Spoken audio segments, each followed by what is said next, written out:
Hi guys, and welcome back. Another Friday night with the usual faces. So this is quite a fun one for me. I've got a nice cold beer here. I'm absolutely sweltering in this little room. So at home. So lovely weather we're all having, and I think it's going to be even better this weekend. So hopefully everybody's going to enjoy the sunshine.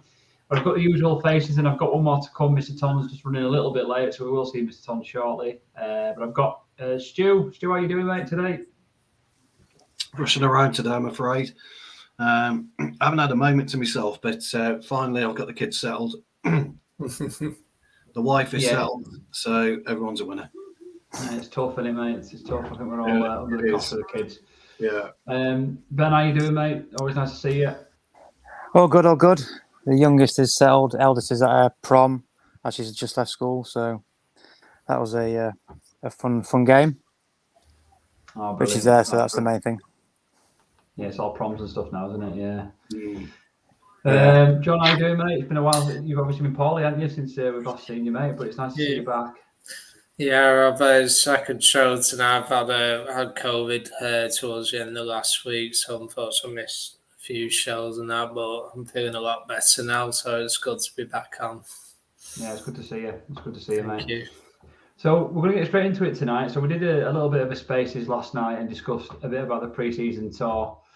And there was a lot of people, a lot of fans had a lot to say about the squad and about players that we're looking forward to seeing play, a lot of the younger players, really. So we're going to discuss a little bit about that, really. Obviously, the squad has come out. He's mentioned and sort of announced his squad. So we'll have a quick run through that, really. But Stu, I'll come to you first. Kind of, what's your views on this pre-season tour? Are you looking forward to it? Is it a chance to see some of the young players? Is it a chance to, see some of the peripheral players from last season that maybe didn't get a game? I.e., your Van der Beeks, or is it just a distraction from what should be a more positive transfer window where we can get some deals done? How do you feel on it all, mate? Look, pre-season's pre-season, really. It's all a matter about how you perform in pre-season rather than whether you win or not. So I would imagine he'll utilise the squad. Most pre-seasons you start with 11 in the first half, and then you put a completely different 11 out in the second half. So it doesn't really matter in terms of whether you win or not. But I would like to see some of the players put a good showing in. I think it's been pretty poor with our lack of transfer activity. Certainly with Christian Eriksen, while we haven't been able to get him over the line yet on a free transfer, is bewildering. But it appears to be the way that we seem to be dragging our heels, concentrating on other areas. So really, pre-season's pre-season. These are just money-making exercises, are not footballing exercises. You will get a certain amount of, principe, if that's how you pronounce it. It's just said you'll look at team functions and how they play as a unit. But I think once we get back from Australia, then the commercial aspect of it stops and the real hard work kicks in. So, kind of is what it is pre-season. I never get really excited about it. We could win, we could lose all 7 matches, and it wouldn't matter to me. It's what happens. First match of the season, get the victory, and we move on. So pre-season, yeah, take it or leave it. I used to hate it. I used to hate pre-season. It didn't really mean much to me. Yeah, no, I think there was kind of a lot of what some of the fans had to say on the Spaces last night about it is what it is. I think if we read too much into it, then from a positive or a negative perspective, I think it would be slightly naive. I think Ten Hag's got a huge job to do, hasn't he, in terms of stamping his style on, the kind of the whole squad, but in terms of his first team and stamping his style and his authority on that. And I don't really think we're going to see that across the pre-season. I think what was interesting for me, I forgot to bring it up on the Spaces last night, mainly because I was on it for about 7 hours, so I felt like 7 hours. 10 hours I was there. But it was the drill that they did. I don't know if anybody got a chance to see that. Do you know the drill that they did in training, the one-touch kind of passing? drill, and then they mirrored it in a news report against the Ajax one, and how much they were so on point with it. Now, I think a drill's a drill. You sort of get it, and then gradually, as you get it, you do it more regularly, it becomes you get a little quicker here. But we looked so way off, and obviously that's the kind of style of football he's going to want us to play. And if we're playing that slowly, there's going to be some danger with that. So for me, the pre-season is all about just him testing the water, I think. So I totally agree with you on that one, Stu. John, how do you? By the way, nice to see you, Mr. Ton. How's it going? You all right? Yeah. Sorry, I was literally on a space just now as well, talking Ten Hag, Ajax, all the same stuff. You'd be bored to death by the end of this hour. That you're talking about, John, coming to you, mate. What's your feelings on pre-season? Are you looking forward to it? Yeah, I agree with a lot of points, Stu, mate. It's purely about getting your fitness up for the new season, you might begin to see the early days of what Ten Hag, the style is trying to play, early on and that. Although I think the games will be a little bit more intense, 4 or 5 games. I mean, we're playing Liverpool first game and that, but it'll be great for the fans in that area of the world, but it won't be necessarily a great game to watch because both teams will be trying to build themselves up, build their fitness up and everything.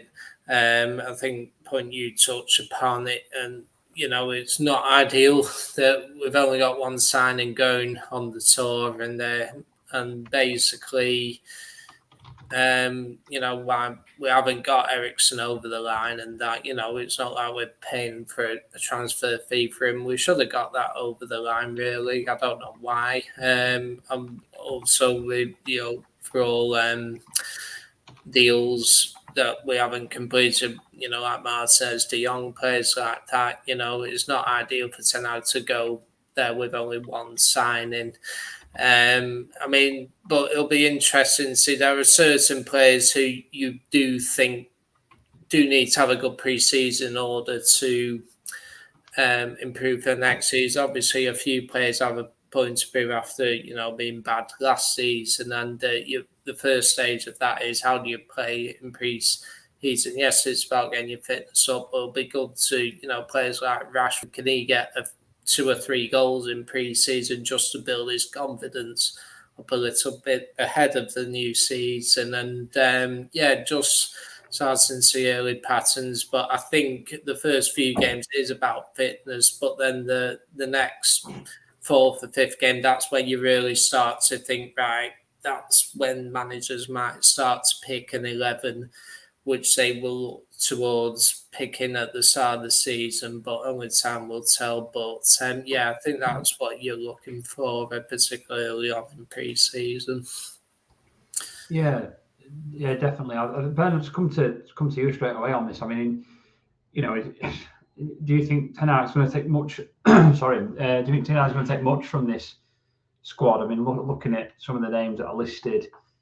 There's quite a few names in there that I was expecting to see kind of the back of, really, I suppose. But are you excited about it? I know you've kind of added it a little bit on Spaces yesterday, mate, so you might be repeating yourself, and apologise. But sorry. Yeah, what's your feelings on it, mate? No, I think, to be fair, I wasn't surprised about the squad announcement because obviously it is what it is. We've only got Malacia to add to it.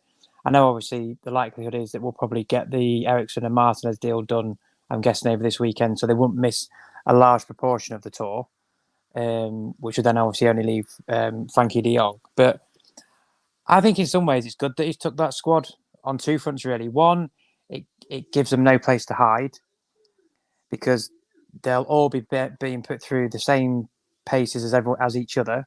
So it'll be a dog-eat-dog world for each other in terms of, you sink or swim. It'll give him the opportunity to see what players can actually sustain what he's after, both from a technical perspective and an athletic perspective. I think it'll give an opportunity for some of the youngsters to highlight themselves to him on a positive front. I think it'll give an opportunity for some players who, like we've discussed on many a space, and obviously on the show, who, as we've as with all of them, I've got a last resort sort of a tag attached to them. So it's their opportunity to show him that for all that you've read about me, this is me moving forward, and I'm prepared to buy into what you want. I'm prepared to, put in all the effort that you require of me, which I should be doing anyway, but that bit more. And also, I mean, I've never been that fussed about results in pre-season, because you could go through pre-season and blitz everybody, but it doesn't necessarily paint the right picture moving into the actual games that matter. I mean, obviously, you don't want to go and get tonked in every game, but for me, what I want to see from game 1 against Liverpool to the final game is an upward trajectory, an upward curve as a team, as a unit, the cohesive element from within. Individually, I want to see progression as well. So players not just getting fitter and adapting to what he wants for them, but also looking to expand their game and learn and develop and show that with their performances and attitude, both in training and then obviously during the games. The results for me are a byproduct of the game itself. It's not about that. It's about what happens within the game and then outside of the game when they're training prior to each game. That's what matters to me. Yeah. No, I agree. I do agree with that. I think it's there's still a lot to learn with this squad, and there's quite a lot of players still left, still that have a lot to prove, and may not be there by the time the season starts as well. So, does it go to this with just an absolute open book and an open feeling to this pre-season, where even if we come away winning all those games, let's not assume that we lose them, that even winning those games, does that have a big play in terms of how Ten Hag looks at the rest of the season? Does he think, oh, okay, hold on a minute, I might not necessarily need the players I thought I needed in the transfer window, or the players I thought were going to go, am I going to keep them? So, So I mean, as I said to you yesterday, Reece, he's kind of damned if he does and damned if he doesn't, because if he doesn't take that squad and he leaves, say, X amount behind, you've already created an unnecessary divide and problem. Because then if you have to then fall back on those players because of either injuries, you don't get in who you want, or you don't see a youngster that you can push through, you've got a player then on your hands who instantly knows, will you chin me off for the tour? So how can I show myself to you? You've not given me a fair platform to go off already? Do you know what I mean? So he kind of had to do the squad that he's done. Although the only thing I didn't agree with, before you go to Mr. T, is did you see Charlie Savage has already been lynched on social media because he got shown at the airport? Yeah, he got slandered because he's been picked to go on the tour. And then obviously his uncle is who follows him, who I follow, John, as well, and talk to him, said he's been given a vitriol amount of abuse because they're saying he's only got there because obviously his dad, which just sums up some of the fan base for me. I thought a lot of the fan base were quite behind him, to be honest, and singing his praises. But I mean, I haven't seen much of the kid other than the European game that he played. But it was a bit of a nothing game, wasn't it? So I don't know. I mean, it's interesting. I think it was Ranić's second or third game, was it, at the time? I can't remember. But yeah, I've not seen much of the kid really. I know, Ben, you see a lot more of the youngsters than most of the fans. But yeah, I've not seen much of him. But he's got every right to be there. He's been in pre-season training for the last 2 weeks, from what I recall. So he's obviously been under the Ten Hag's nose, hasn't he? Mr. T, we'll come to you quickly on this, mate. And there's a comment that's come up about Malacia as well, and I'll just sort of ask you a little bit about. Obviously, we're all excited to see Malacia now in performance. I saw a little bit of his highlights of his training yesterday or the day before. I mean today actually, but it was from yesterday, I think. And he looked sharp, looked really, really good. Is there any other players that you're really looking forward to? I know you're a big Martial fan, or you're quite an open book in terms of hoping that Martial gets back. I'm not a Martial fan as much as you. I was trying to convince you there, mate. I was trying to convince you. No,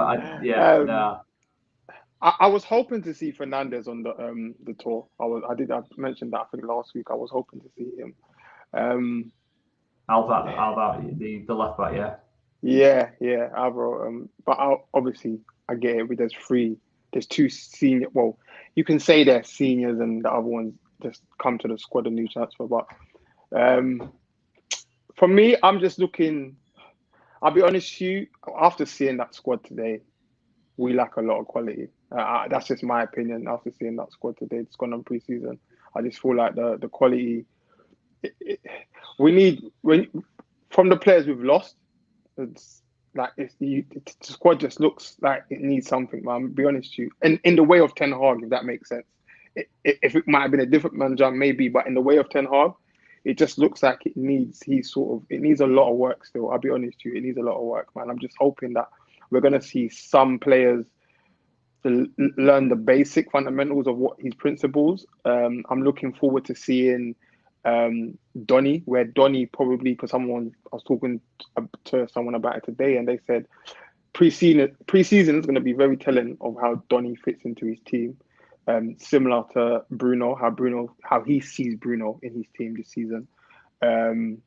Yeah, I'm looking forward to seeing. And do you know what I'm actually looking forward to seeing as well? Who he is going to play at left centre back, because it's a very Dutch thing to have a left-footed centre back, and we don't have one currently. We don't have one, so I would love to see who he plays there. Yes, Maguire has played there and played there for Leicester, but who else is comfortable playing there? Do you get what I'm trying to say? I don't know anyone. It's going to be very, very telling the preseason. I'll be honest to you, but I'd be very surprised though. I feel like a lot of the players. I'll be honest with you, looking at that squad, it's like when I looked at it, I feel like there's a big portion of them that won't be in his plans if he gets the right players come this season.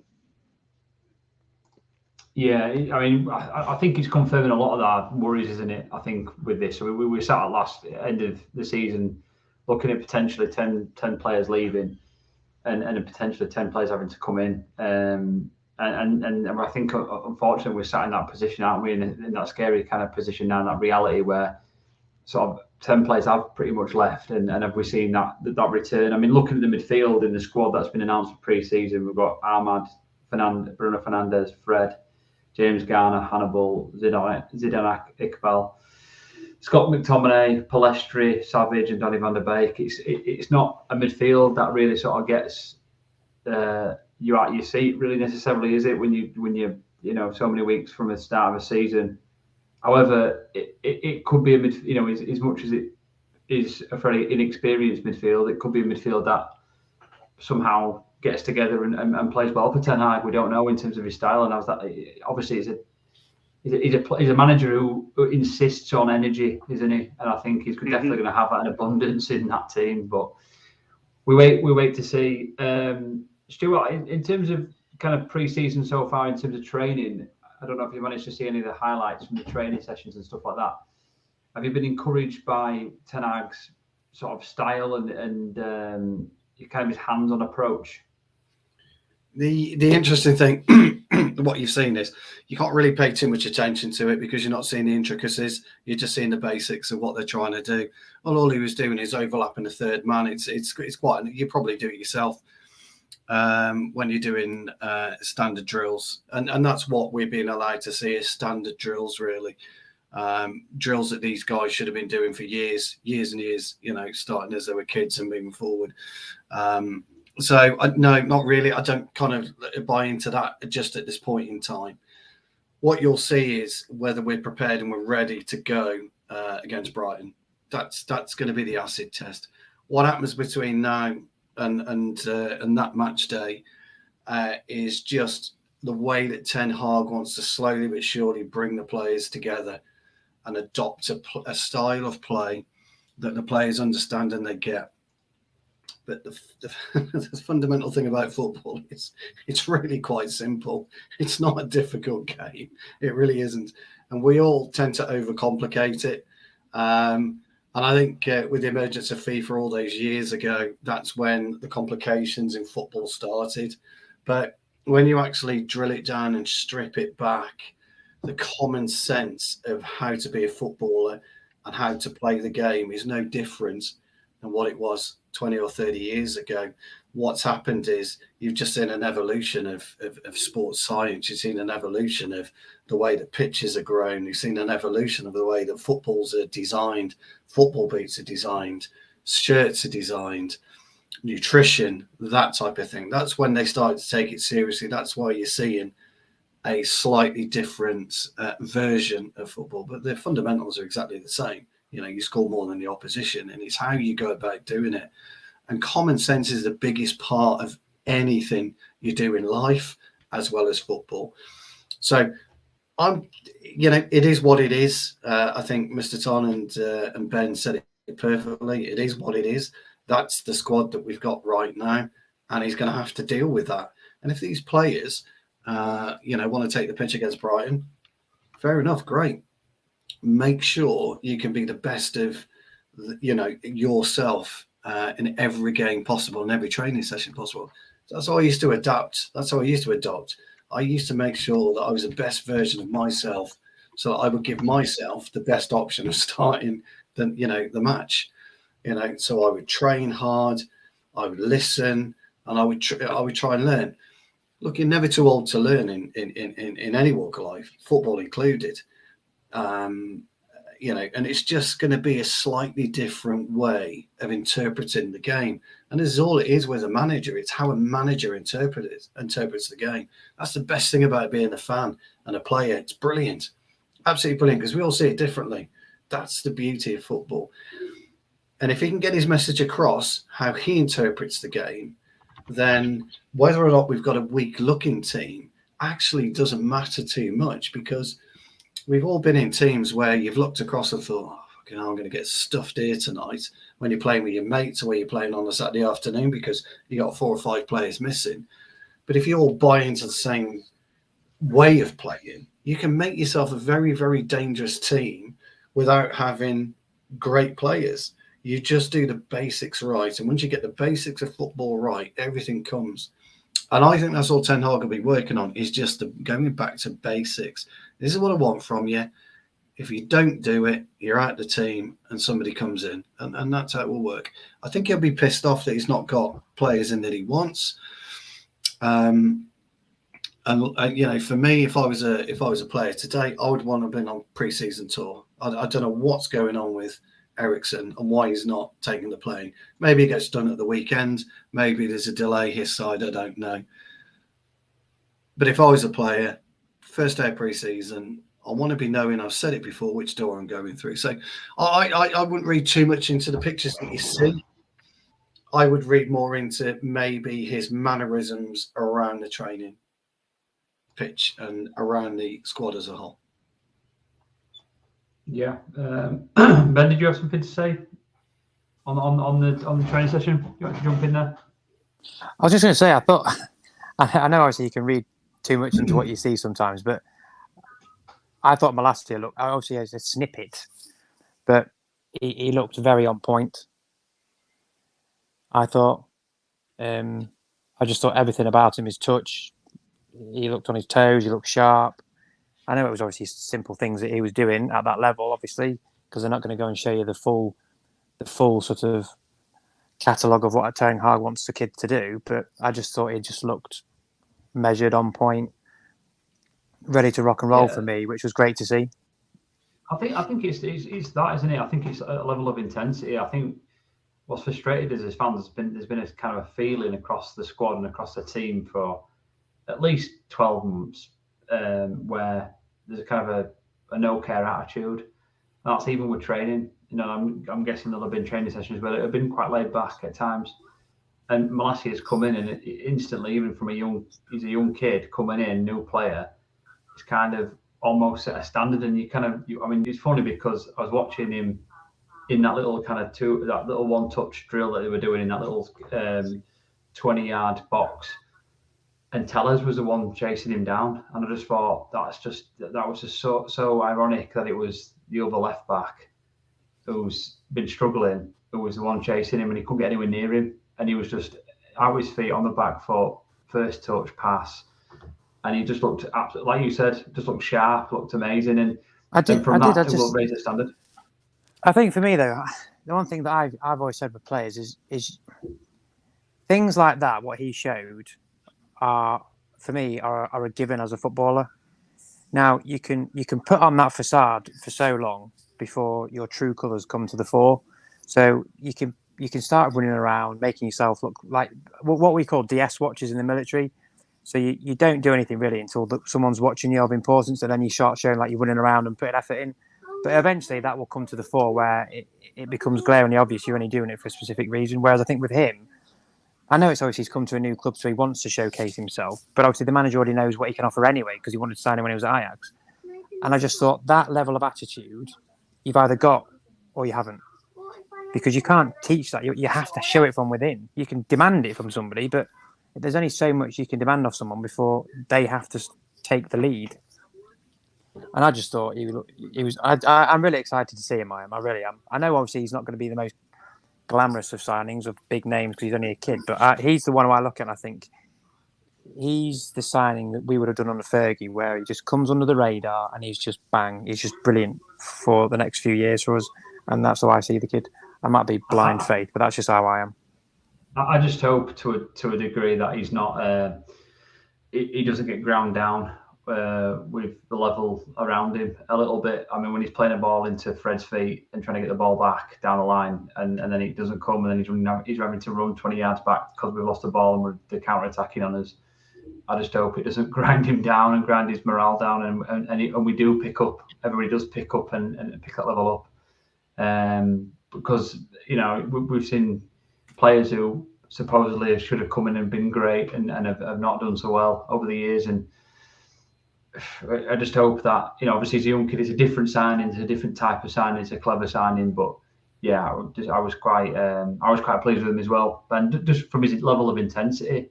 Mr. Tom, do you have anything to say? Did you want to touch on Malacia quickly on some of the footage of this from his training? Yeah, I think he'll certainly be interested to see how he plays for us. Obviously, I've seen a video where he with Ten Hag when he was at final at Malaysia, and basically there's a clip of him saying, "Gosh, he's some that left back," and always that effect. And I think he'll be interested to see how he plays in the team, and that like Ben mentioned, his touch in training looked good, even though it was a basic drill and that. I think it'll be interesting. See, I think one thing I have noticed from the videos with Ten Hag, he's clear. If something is done well, he'll say well done. If something is not done well, he'll point it out. So he obviously he demands excellence from his players, and like you mentioned, if they don't do the job properly, they'll be out of the team and that. So I personally think that he will. He won't shy away from saying to the players when they do something well and when they do something badly.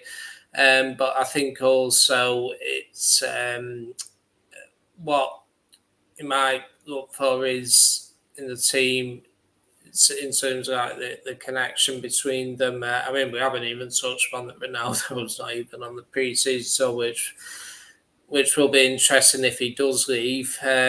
Because Ten Hag will look to work on a style where the attacking players can find a system. I suspect he will want a fluid front three and that. So maybe if Ronaldo is to go, maybe it's a blessing in disguise because it allows Ten Hag to work on systems up top for the season. But only time will tell with that. But I think it'll be interesting to see how the team evolves with his tactics, and I think also the players will have a high level of coaching now that him and his assistant and McLaren, they'll all demand a degree of excellence from training, and hopefully in time it'll show on the pitch.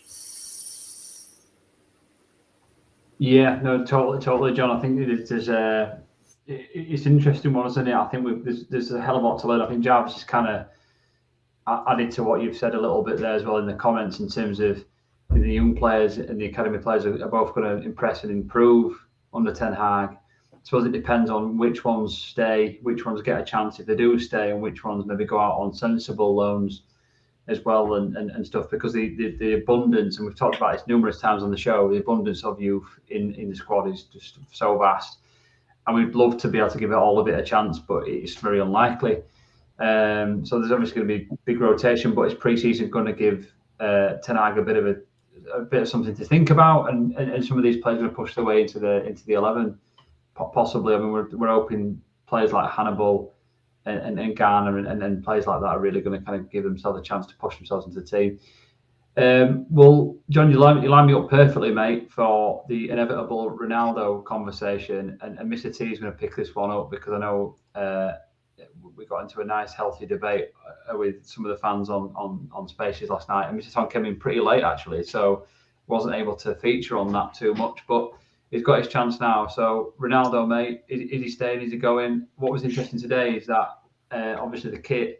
Thankfully, the kit, it was a bit like a Sunday League team, wasn't it, with United? They've just got the kit ready for the plane, so we can put a strip on ready for the first game in pre-season. So we've just announced the kit, and Ronaldo's there pictured in it.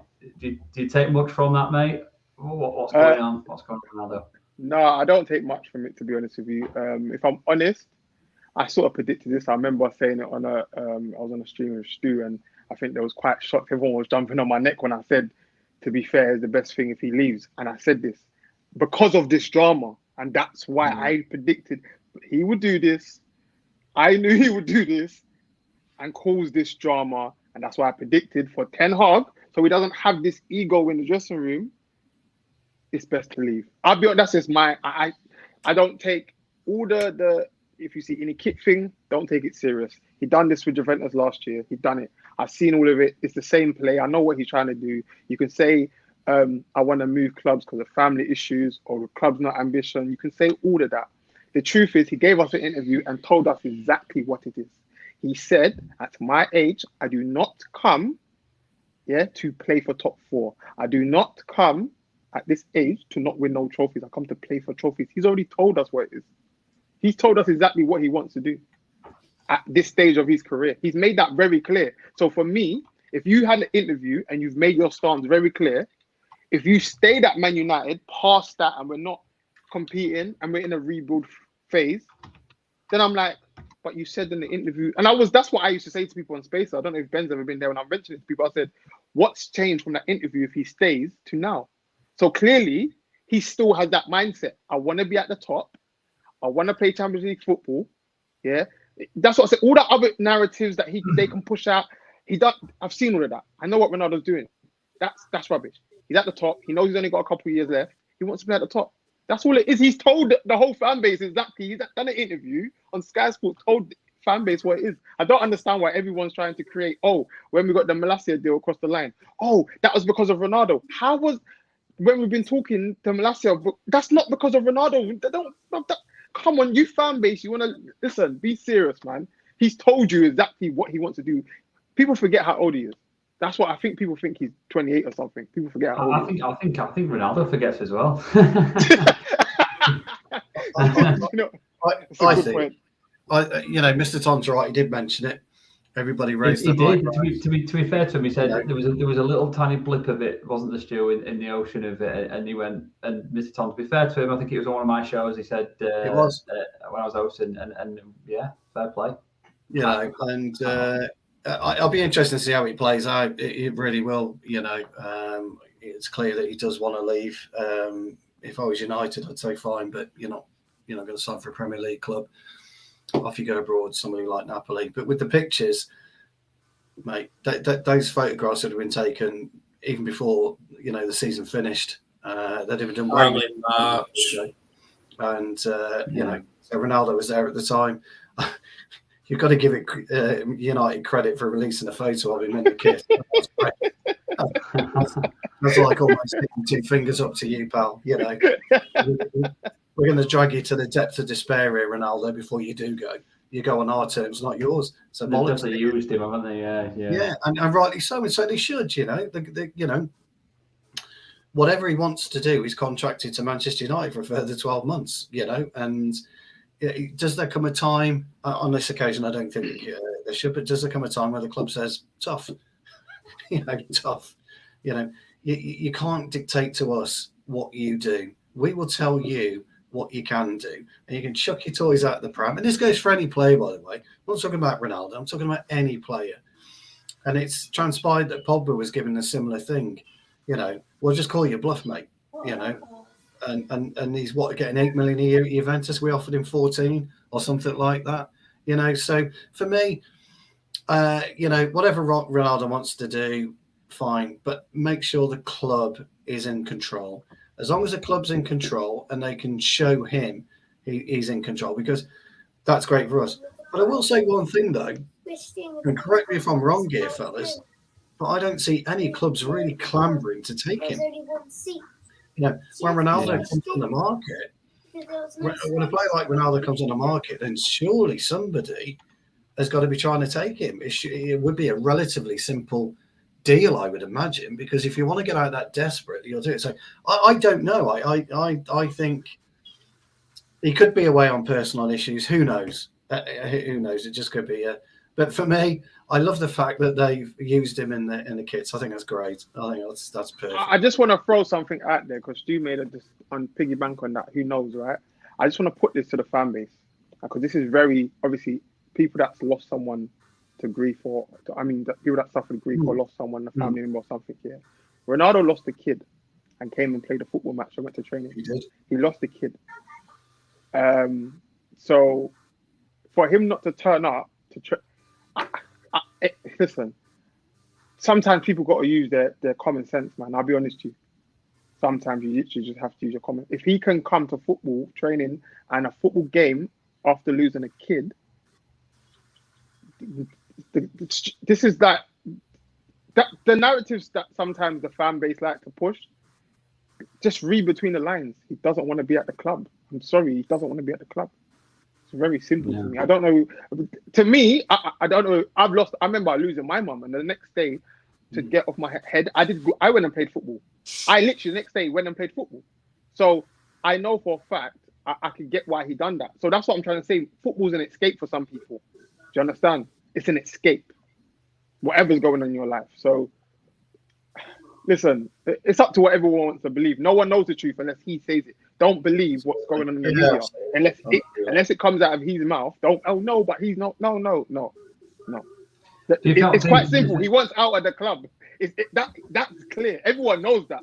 That's clear. That's very clear. So just remember that. We're in a pretty weak position at the minute, aren't we? In terms of we've got some amazing talent in the squad. Don't get me wrong, but in terms of experience, we're pretty weak at this moment in time, aren't we? A lot of players have left. A lot of experience has left through the door.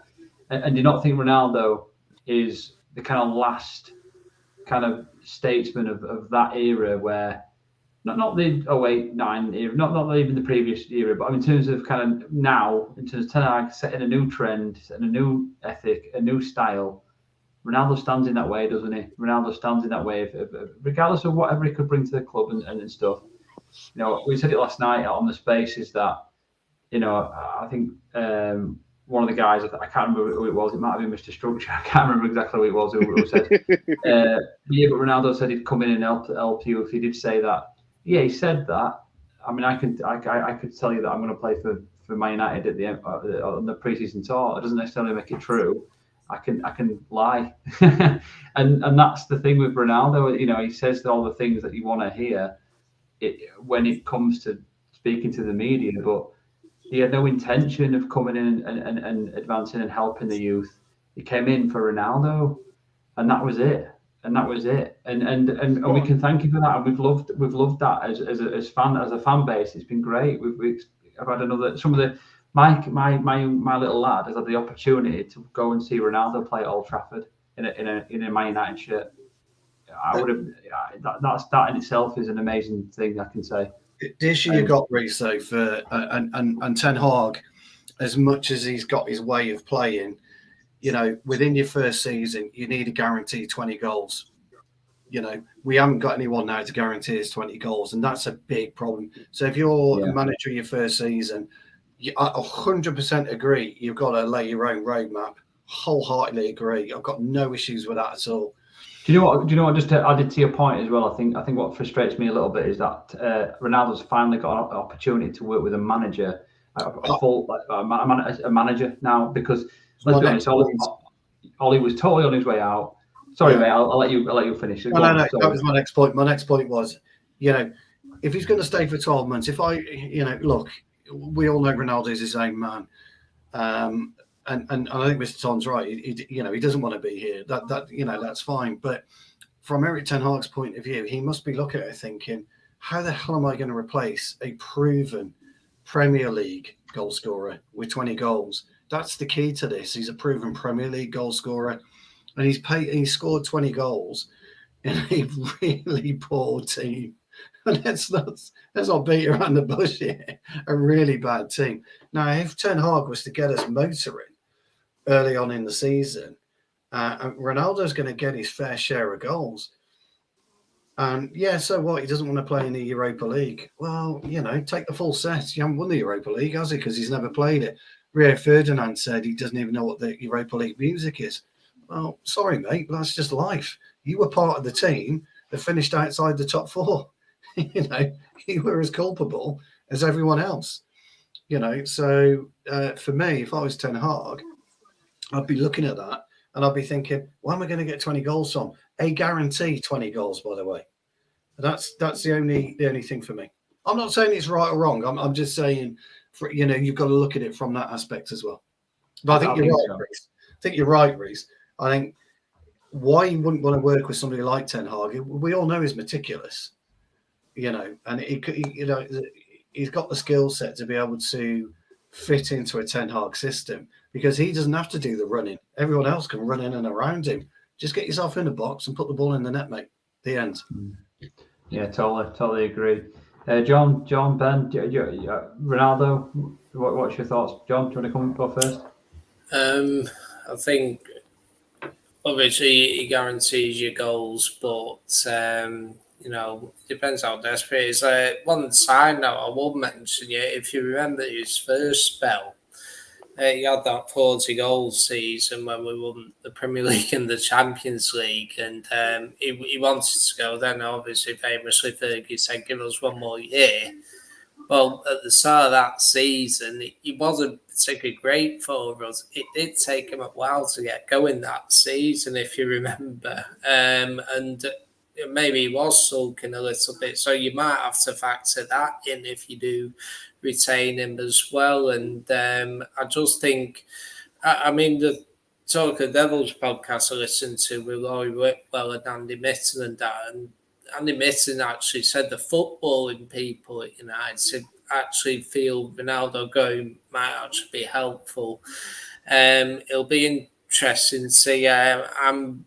I'm leaning more towards if a player doesn't want to be there, I think it's probably better if you do let them go. But the problem is who you're going to replace him with. But I think, like I say, with the pre-season, if he is going to go, it gives Ten Hag an opportunity to work with players who he knows he'll be keeping potentially and work on patterns and that for the new season, that kind of thing. So a decision has to be made quickly on Ronaldo, and you might give him a deadline to like a week, maximum 2 weeks to decide where you're going. Like Stu mentioned, don't go to a Premier League team. Say to his agent, you got 2 weeks, sort something out because we're going to have to find a replacement if it goes. But that's what I would do. Yeah, definitely. And Ben, have you got much to say on Ronaldo thing? Is it for me? Is it just kind of a bit boring old news for you? Well, I think the thing for me is because of who he is, you've also got to factor in it. His fan base have become very sort of transfixed on. They don't want to believe that what he's saying is true, or that there's got to be some other aspect to it. It can't be that he wants to leave, because that would mean that he'd be tainted with a bad brush then, because he's forcing the issue. For me, it does not bother me one iota if he wants to go. If he wants to go, fine. Have the chat with him. See you later, my friend. The quicker the better for both parties, because it allows Erik Ten Hag then to go into the pre-season. I mean, to me, yes, you lose the goals he offers, but for me, what you lose in terms of his output, far, what Ten Hag will then have with him not being there, for me, is far better, because he doesn't have this cloud over him where you've got this particular player who's got this particular aura because of his standing in the game with his mental fan base that don't like anything bad said about him. good or even if he is wrong, to contend with. Because if you don't play him, that's the narrative the media will drum with. That's what his fan base will go with. Look at Erik Ten Hag. He's been unfair to Ronaldo. He's dropping the best player ever. Blah blah blah blah. So if he does go, yes, you lose his output, but it gives Erik Ten Hag that freedom, that weight off his shoulders to go, right, okay, that's a far better problem for me to deal with because I can deal with it on my terms and address it how I want to address it fundamentally.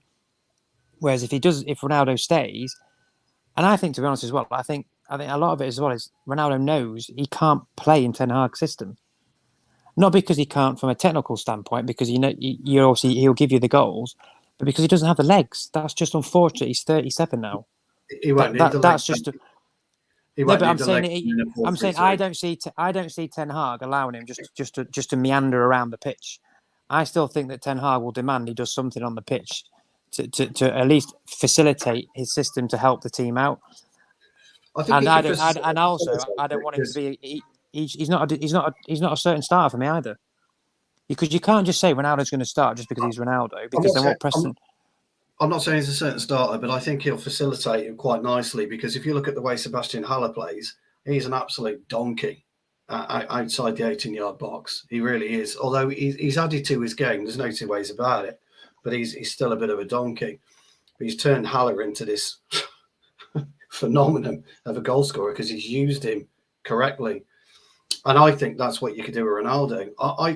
The problem for me is look at our current squad, and if we don't get this Robbery or we don't get Anthony or whoever to come in, we've got a massive gaping hole in goals.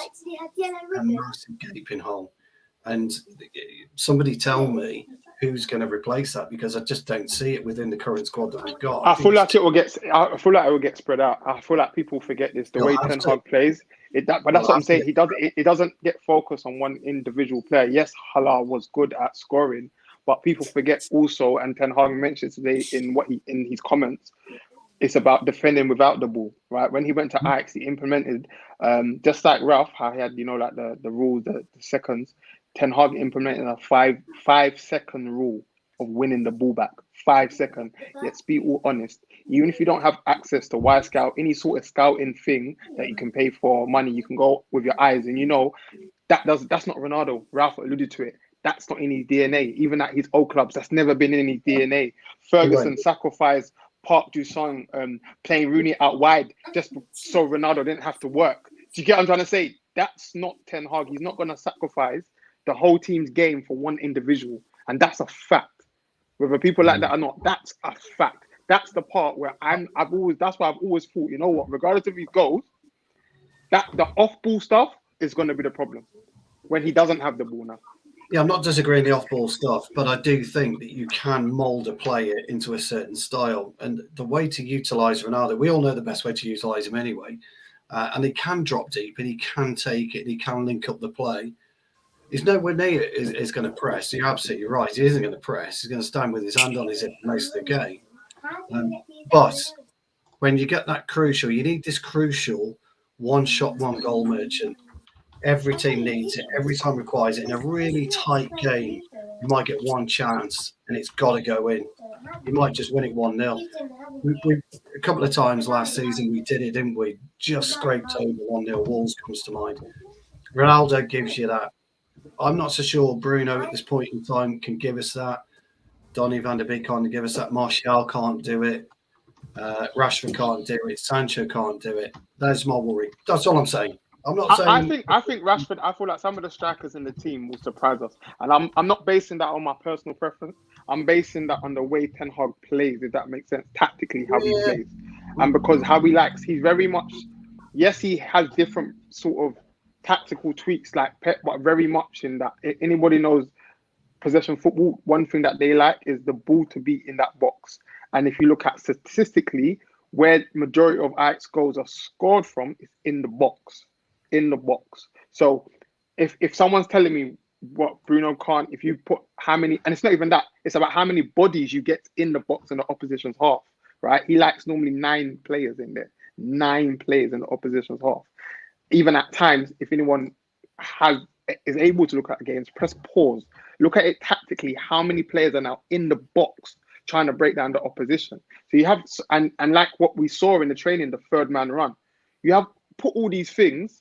Are you telling me Martial at one time, who we said was cold ice in front of goal, Rashford, who's proven in at times he has proven he can score goals regardless of what people think of him. Are you telling me Bruno can't score goals? No, Bruno's a finisher. That's what, as much as I'm not his, biggest fan, but Bruno has one of the best strikes with that ball in front of goal. I'll be honest. It's all about being clinical, though, isn't it? And then no, I know, but that's what I'm saying. Tactically, that's the thing. If you're telling me tactically this manager can do something, I believe, and I've been saying this, and Ben knows on Spaces, is that he can squeeze a little bit more percentage out of them.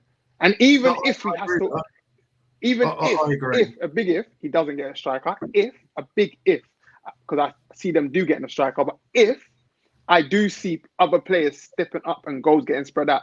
Donny showed me in 3 seasons with Ajax, he can get goals. And that's what Ten Hag spoke about him, about not just about how he's passing in the final third, but also the third man run and how he can get in the box and how, this is what I'm saying. There's so much. There is, out of all the individuals we've got, right? But that's what I'm trying to say. If we go back and look at all of Donny's goals and I'm saying if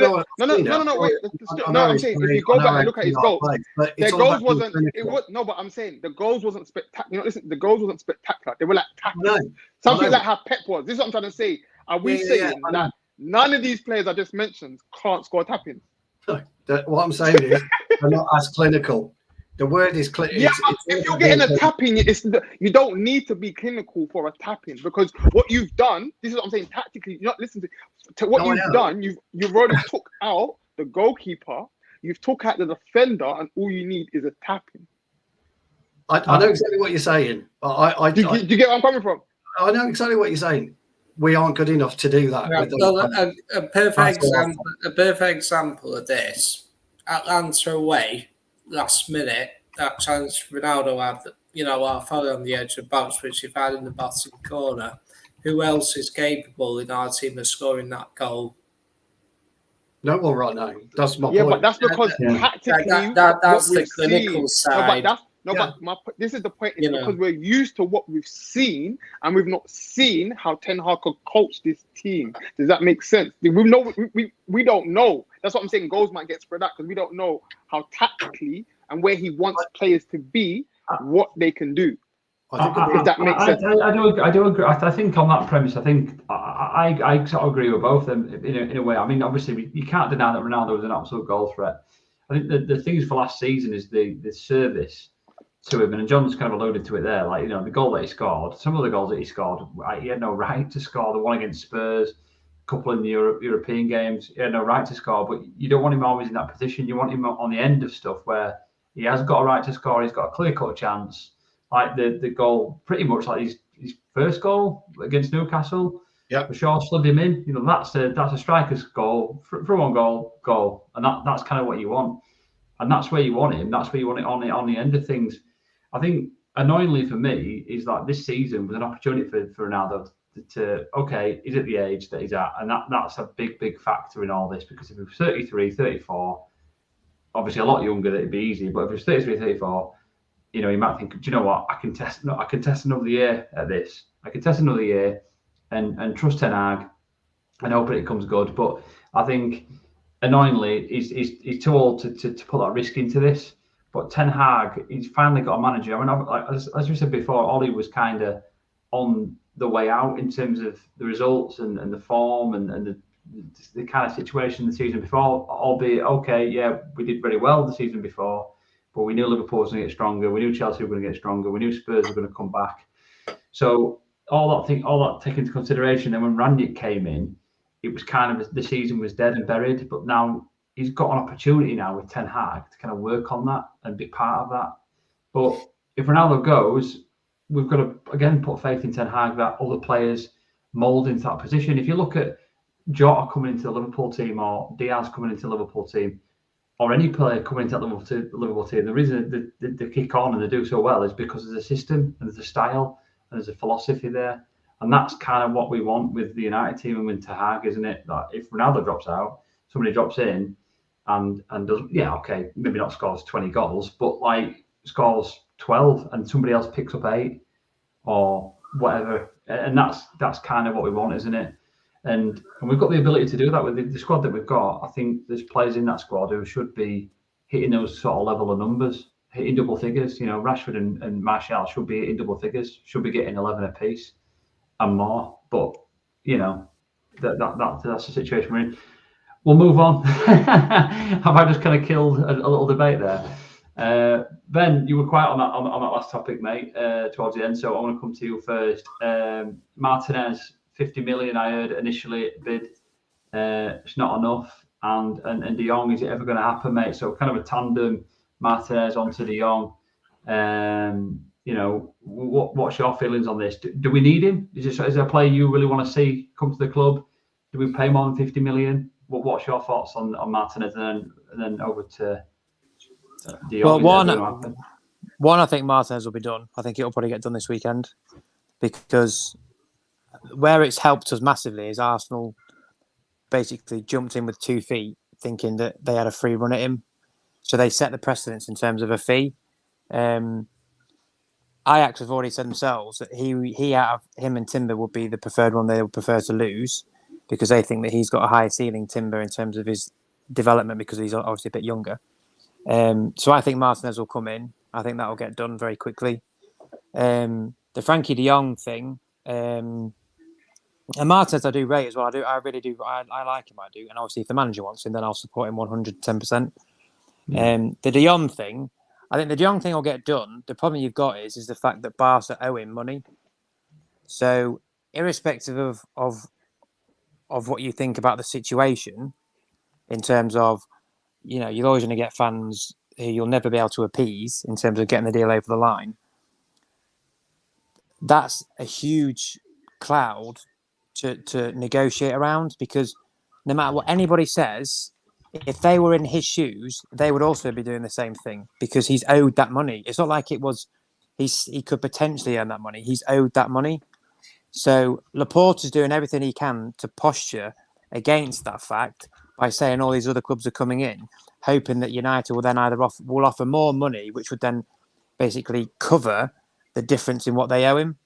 Because if we were to do the deal now, they still have to pay him all that money. Whereas if we came in and offered a lot more money, the extra that we're offering would compensate for the loss of what they have to pay him through earnings.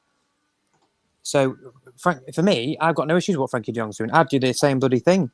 If somebody owed me £17 million in wages that I am actually owed, then I'd be doing the same thing. I'd be putting my feet up and smoking a big Cuban cigar. So you will do what I want on my terms because you're in the wrong here, not me. I have done what you've asked me to do to help the club financially on the premise that you still owe me this money over the duration of my contract. So I don't have any axe to grind with United because it's not their fault. Laporta doesn't have a plan of action to facilitate what they owe him, which is why they can't go after all these other players. The only players they've announced are free signings because they can't do anything from a fee-based perspective because they don't have the funds until they sort out him, not to mention PK and Alba. Yeah. So I think that Frankie de Jong will get done. I just think obviously it's going to take time. The only positive outside of obviously all that circus with regards to the transfer aspect is, yes, he's obviously going to miss pre-season or he's going to miss an element of pre-season. But Ten Hag's not signing a player that's alien to him. He's signing a player who he knows and vice versa, who also knows his system. So the integration period in terms of him knowing the aesthetics of what Ten Hag's asking will be seamless. It will purely be a case of him taking the time to get to know the other players around him who weren't at Ajax. So that for me, I don't have an issue with that because he's astute enough as a player. He's technical enough as a player. He's got a good IQ as a player to know how to do all that stuff. And he's coming into an environment where he's going to feel wanted. Yes, I know he said Ajax. He said Barca's the club that he wants to go to. But, I mean, sometimes I think, what do journalists expect of fans? I'm not a moron. He's not going to come out and slag the club off that he's at. He doesn't have an axe to grind with him, so why would he? He's going to be Mr. Impartial. because he doesn't want to be dragged into that war with the war of words then, does he? So he's going to say, of course, it's the club I want to go to. And also, I've got no issues that was the club he wanted to go to. I would rather a player have that bit of needing to be convinced to come to us, because look how many times over the years, post Sir Alex, where we would berate players who just went, yeah, I want to go to United. Oh, they're only coming to us because they want a payday. Whereas he's I'm not saying he's had to literally sit with his head between his hands for days trying to think about all the nuances about coming, because obviously he knows the manager and he knows the manager wants him, and he's going to be that focal point and that number one in his eyes. So I don't think it would have been that hard to change to obviously speak to him about that. So I don't have any issues. I mean, yes, you want things done quickly as fans, but people also have to remember the parameters that Ten Hag were working within. He came in May. Yes, I know we might have spoken to him before then, but he also had an obligation to get Ajax to the best possible position he could do as a manager. Because imagine if he'd have just chinned them off and just thought, well, I'm just going to focus solely on going to my next club now, and they lost the league. You know, so I think people have to look at the bigger picture and think about where Ten Hag is before he came to us, the time frame that he's had, and then obviously this is only his third week. It's not like he's been here for 6 months. So you know what I mean? There has to be some perspective. Yeah, definitely. Anyway. I think it's.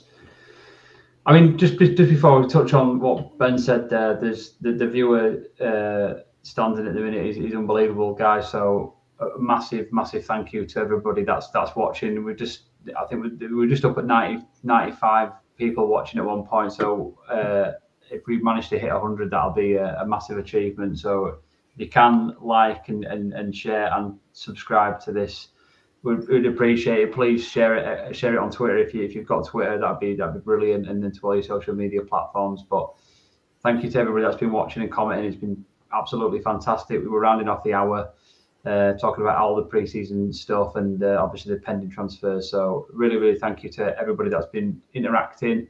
So thank you for that. But yeah, just come back to what Ben's what you said there, Ben. I totally agree with you. I think, is it a case of, are we putting too much focus on the De Jong thing, or is it just something that happens, with the media? Ten Hag, maybe he's set his stall out, he's offered what he's offered, may not have offered what they've offered, and it's churning in the background, and we're assuming that it's back and forth constantly. But really, we've put our line in the sand. I don't know if Mr. Tom's still there, but John, I'll come to you first, and then we'll have a run round to Stu and then Mr. Tom.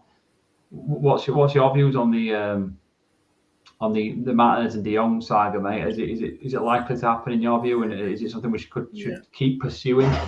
Yeah, I mean, I think Martinez is clearly a player that Ten Hag wants, so I think we should go for it. Maybe it's borne out a bit of we couldn't get Timber, because I think obviously we were looking at him. Also, I've been in for Martinez, and because Timber's decided to stay another year, maybe he thought, well, we might as well go for Martinez then. And I think that should be done soon, hopefully with a bit of luck. And obviously Ten Hag's season was important. Based on what I've seen of him, he's a good player. Has passed the ball forward, and he has set up a lot of attacks for Ajax, so I can see him being an important player if we get him. As for De Jong, I think it's easy to blame United, and a lot of people have for not getting it done soon. But I struggle to blame us a lot in this area. I think it's purely down to Barcelona. We know for a while that from reliable journalists says we have agreed a fee in principle, and there are going to be add-ons and that kind of thing. The Barcelona news outlets and that, there reports many things like Chelsea involved now, and apparently might prefer move to United or Chelsea. There's even rumours that the agent and Barcelona might have broken relationships. I think it is down to the wages at this moment. I can't see it being anything else, if being honest. I just think that Barcelona are trying to do it on the cheap, if But there's rumours they might want United to pay a bit extra in order to cover his wages and that. And, as we're saying, well, no, it's money you owe him and not us. So for me, it could drag on and on and on. And we'll just have to wait and see what happens, because I think that's the only thing that's holding it up. And we'll just have to see what happens. Yeah, lucky thing said there, DeLong, which yeah, it's taking a while. It's taking a while, John. And it's in their interests, though, John. Reece. It's in their interests to get him off the books because they can't physically buy a player until he goes. So it's in their interests to be swift for this.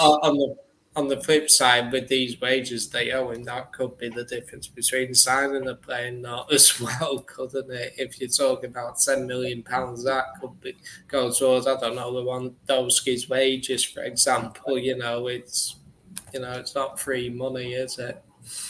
Yeah, it's definitely an interesting one, and I think as long as it's still spinning around, I mean, obviously we don't know. We can't jump into Ten Hag's head and find out whether he's still interested in the player. But assuming that the level that he's at and the relationship that he's built with him over the years, you'd assume that he would still be. Stu, what's your views on it, mate? Is it something that we should still kind of persist with? Obviously, interest now flips over to pre-season for Ten Hag and trying to get his squad in order and get them playing. So I suppose, he hasn't really got much admin time to kind of sit down and try and make this happen, but is it kind of a distraction that we just don't need at this moment in time?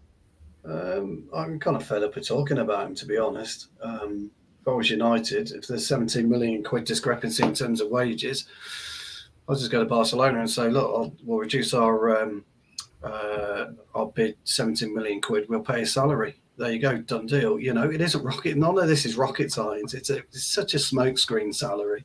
It really is. There's plenty of ways to skin a cat. We all know this. But all Barcelona, Ben's right. Barcelona just posturing. That's all they're doing. It's a deal that you could click just like that.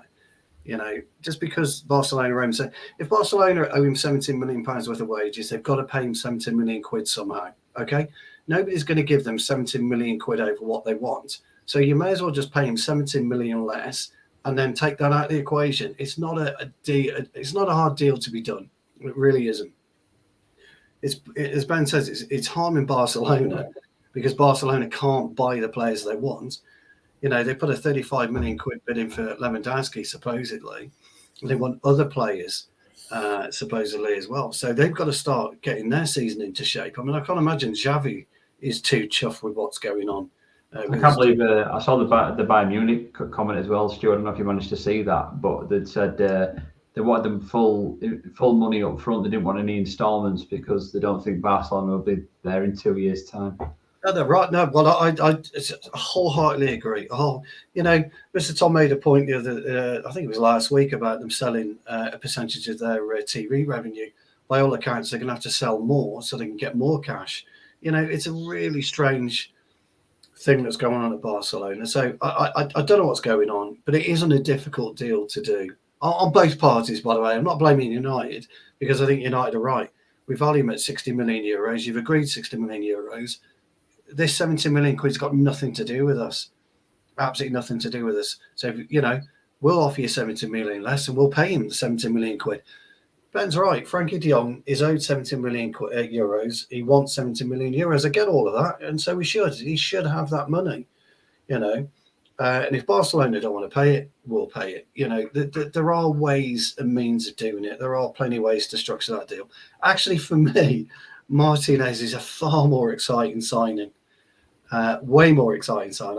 I really like Martinez. I think he's a great player. And he can play. He's very, very versatile. He is a really good central midfielder. He really is. And he's an excellent centre half. Although he's a bit short, he's a good centre half. I think he's left-footed, if I'm not mistaken. Very, very technical. Really technical. Got a great first touch. Really good vision. Ball playing. He'll be a great asset to us. I think he's a far better signing for me personally than Frankie de Jong. I know people will have a pop. Frankie de Jong's our saviour, etc. I actually don't think he is. I think Martinez with the addition of Eriksen, because I think Eriksen's absolute quality, as you know. I was raving about him at Brentford when we played them. I think he's brilliant. If we do go for Anthony or we do go for other players, providing they can mix together, I think Eriksen and Martinez will be fabulous for us. I really do. I think he's a great player. I wouldn't have him at centre half, by the way. I'd have him in midfield. I know people are saying, he'll go to centre half, etc., etc. I'd have him in midfield. He's got the talent to play in midfield. That's what I would do. But no, I agree with Ben. If I'm De Jong, I'm saying bollocks to you. I want my money. I totally agree with you on that, Ben. Totally agree. The thing that I sometimes struggle to understand some people's perspective on the situation we're in currently, not the Frankie de Jong thing, but just in general. So he's been in the job 3 weeks, give or take, exactly. I don't actually know, but I'd say 3 weeks. I think it is. So you still have a long period of time. So when do we come back off pre-season? Is it the 18th or the 21st? Sorry. It's the 20th, 21st. Is it that Rayo Vallecano game or something like that? We're back on. Yeah. So we are. Yeah. Okay. Ideal scenario. If you could pick it, you'd obviously want all your ducks in a row before you go, but that's not going to happen, unfortunately, because of the predicament that we're in. So long as there's still a large proportion of time left for him to address the situation. Do you know what I mean? A week is a long time, especially in football, if you're going off today, moving forward. So a lot can still happen. So if we've got the deal done next Friday, for argument's sake, sorry, Steve, if you got the deal done by next Friday, I know that's obviously a long time in what other people might view as footballing terms, but it's not the end of the world. Do you know what I mean? It's not like we've signed him the day before Brighton. That would be the middle of July next week. So it's not like the world's going to end, the season's ending, we're dreadful, might as well pack up our bags and not play any more games. No, I think you're right, Ben. So, people need to be objective. There's people look at one snippet, like I've heard Mr. Tongue say this repeatedly on Spaces. We are the most reactive fan base I've ever come across. Oh, definitely. You could write one snippet of a tabloid, and literally it'll be left and right of arc. There's nobody in the middle, or there's very few people in the middle who just look at it with a bit of calm, no emotion involved, and go, okay, this is the situation. How best does the club deal with this? Because it doesn't matter whether we all get annoyed about it. That's not we have no impact on the club. It's only you that's getting annoyed. Nobody in the club's getting annoyed because we have no effect. I think that we get done this weekend. Is a better deal. I think those two deals. I think those two will be done this weekend. So it's only Frankie de Jong. It's only Frankie de Jong then that people will drill down on. So I'm not worried at all. I actually think Eriksen Martinez is a better combination anyway. For me, I think they're both fabulous. They'll make such a difference to our starting 11. Such a difference, both of them. Just I'm not stressed about this. Well, yeah, I mean, Steve's added a comment there. Maybe because we've been let down for the last 10 years. I mean, we've still had success in that 10 years, but maybe not this. We have to forget. I know it's hard, but we can't constantly use that as a stick to beat this new direction that we're going in. Because if all we're going to do is just revert back to the past, you might as well just tell John Martin, forget what you're doing, mate, because it's irrelevant. Because look what happened look what happened 9 years ago. You know, it's happened. Okay, yes, it was crap. Yes, there were lots of errors that we made, and there were lots of learning points. This is what we decided to do from a footballing perspective. We're going about it in the right manner, slow time, not jumping in with 2 feet, making wholesale changes that don't have any meaning. We're going about it in the right way. We're letting a manager finally have carte blanche on what he wants to do and backing him. Let that happen. Let that take its course. Sit back and let it take its course. And then judge it in September. Like Mr. T said on Repeat Space I've been on with. It's because I call it the fan base. We have PTSD. So because the fan base has PTSD, they can't get over the past trauma, and it's hard for them to see any sort of bright spark or light at the end of the tunnel because of our current situation and past reference for them. That's what it is. When maybe in, I say, a year's time, and they see some sort of direction under Ten Hag, if there is going to be a direction, and then players, he gets the right players this summer, then maybe the PTSD might be a bit more lighter for them. But right now, there's just still too much PTSD for fans. And some fans, and you see it, Ben, they need signings, innit? So some fans only get their high because of signings. It's as someone said in the comments just now, it's a fickle fan base. Yeah, and just kind of on what Jarvis has said there in terms of cutting out a lot of the weight that's come out of the club. I mean, that itself was going to take a lot of time to allow that to kind of peter out. You know, a lot of the players that have left, it was always going to be, sort of hard. It's like kind of, I don't know, watching a house burn down, and then now we're just kind of having to tidy up afterwards now, and we've got to like rebuild again, and that's kind of the issue that we've got. I think just kind of making drastic signings isn't necessarily the way forward. Bearing in mind, as Ben has already said, and Stu said, and Mr. You've just said it there, that Ten Hag's only just come into the club in May. He doesn't know his team, he doesn't know his squad. He's just literally physically meeting the players and shaking their hand. He doesn't even know any of the players other than what he's seen on the TV or where he's been to games. So he's got to, in that sense, he can't just write off players because of things that we've said as fans, things that pundits have said about them previously on Sky Sports on a Monday night football show. He's got to come in and be a professional and deal with them appropriately, and he will do. He will do, I'm sure. John, do you want to have a final say on this, Mr. Ton? Actually, before we go to John, Mr. Ton, do you have a say on the De Jong thing? I know you've probably done this to absolute death. Absolute death, mate. If you want to wrap it up in about 30 seconds, do you know what? I just want to listen. The fans just need to don't believe everything you see in the media when it comes to this situation. It's very simple. Do people remember when Ronaldo's agent put out there that City was in for him, and City was never in for him, just to push us in for him? Do people remember when in Sporting and they put out there that Barcelona, they're about to step in and buy Bruno? Then what did we do? We lynched and jumped right in and got Bruno. It's nothing new. I've spoken to a lot of Chelsea fans. A lot of them says we're not in for him. And to Chelsea fans, they believe certain reporters that are credible for their club, and none of the credible reporters that report on their club have said anything about it.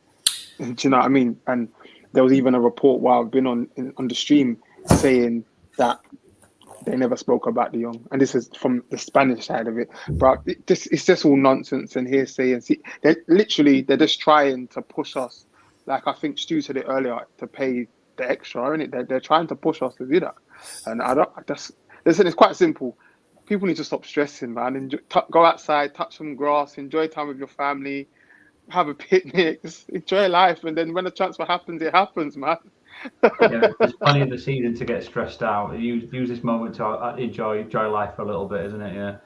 Yeah.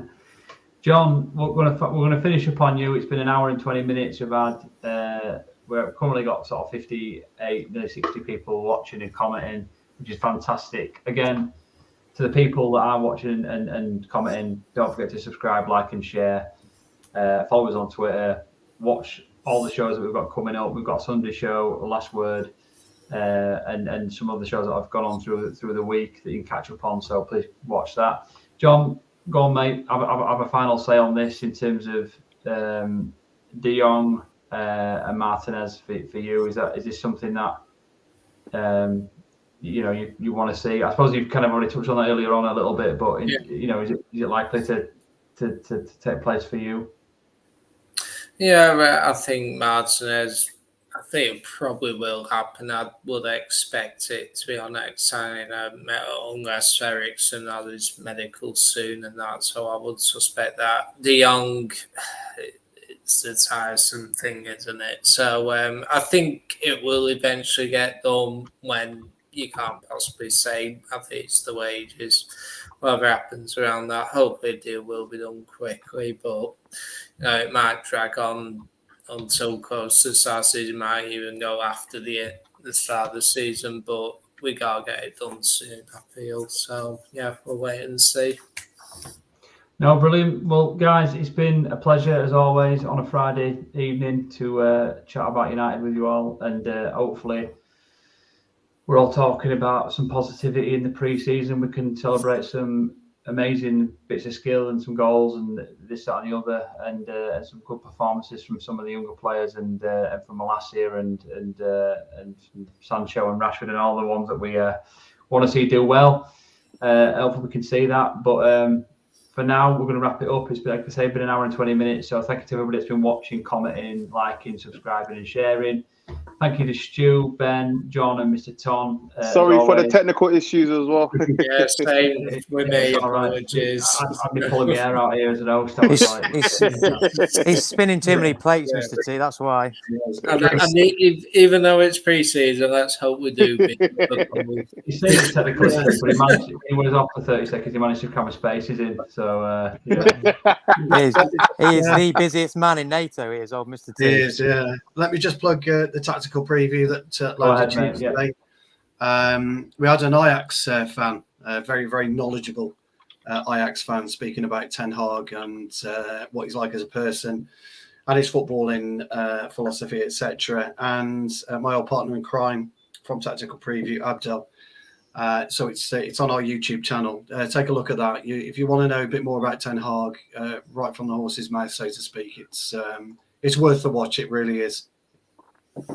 No, brilliant. No, thanks for that, Stu. And again, I think we've got a show on Sunday as well. So catch the guys, Callum or Ben on the Sunday show as well. So yeah. Can I just shout out also the women's channel? We've got the women's Euros, and we've had 4 quality games so far in the Euros. So do also show support for the women's game if you can, and we do shows regularly on that channel as well. So shout out to them as well.